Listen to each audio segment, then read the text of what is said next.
आणि आता राज्यातील शेतकऱ्यांसाठीची मोठी बातमी 30 जुलैपूर्वी कर्जमाफीची रक्कम बँक खात्यात जमा केली जाणार आहे। कृषी मंत्री दत्तात्रय भरणे यांनी महत्त्वपूर्ण माहिती दिली। सरकारने यापूर्वी 30 जूनपर्यंत कर्जमाफी देण्याचं जाहीर केलं होतं, तरी 30 जुलै अखेर शेतकऱ्यांना कर्जमाफीचा लाभ मिळणार असल्याचं भरणे सांगतायत। ही कर्जमाफी गरीब शेतकऱ्यांसाठी दिलेली आहे।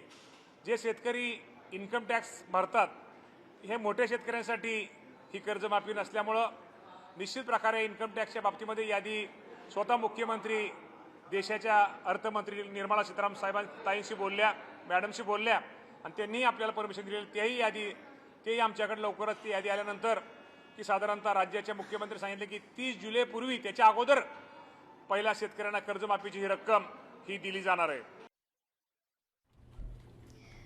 मी नेहमी फक्त साम टीव्हीच पाहते, कारण त्यांच्या बातम्या मला रिलेट करतात।